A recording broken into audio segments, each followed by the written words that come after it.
কালকে এই চেহারাটা আল্লাহকে দেখাবেন কি করে? মুহাম্মদুর রাসূলুল্লাহর সামনে দাঁড়াবেন কি করে? আপনি বলবেন ভালোবাসি? আরে আপনি তো গাদার সমান বাসেন না, গাদার সমান। রাগ হয়ে যাবেন? আল্লাহর রাসূলের গাদা ছিল ইয়া আফু।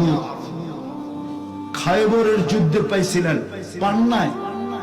খায়বরের যুদ্ধের মাল যখন জমা হয়েছে তো গাদা আল্লাহর রাসূলের সাথে আরবি ভাষায় কথা বলছে।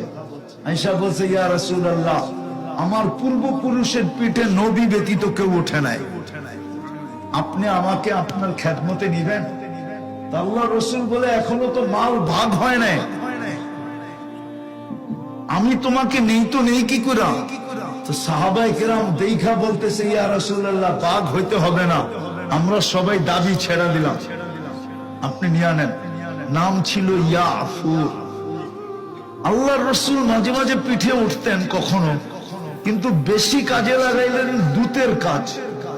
সাহাবাদেরকে চিনতেন, বাড়ি চিনতেন, যাকে ডাকতে হইতো আল্লাহ বলতেন অমুককে ডেকে নিয়ে আসো। উমর রাদিয়াল্লাহু তাআলা আনহুকে একদিন ডাকতে পাঠাইছেন। উমর রাদিয়াল্লাহু তাআলা আনহু বলতেছে যে ছুটতে ছুটতে আসছে আর আয়েশা আমার দরজায় ঠক করে মাথা দিয়া মারছে। আমি দৌড়ে যায় দরজা খুলছি, দেখি ইয়াফুর দাঁড়ায় আছে, মাথায় ইশারা দিতেছে, ডাকে। বলে আমি দরজা বন্ধ করব কি, আমি তো ছুট দে দূর। ইয়াফুর আমার পিছে দৌড় দিতেছে, পাল্লা চলতেছে যে আমি আগে পৌঁছি না, ইয়াফুর আগে পৌঁছে। যেদিন আল্লাহ রাসূল দুনিয়ার থেকে চলে যায় সবাই শোয়ানি, কিন্তু ইয়াফুর সইতে পারে না।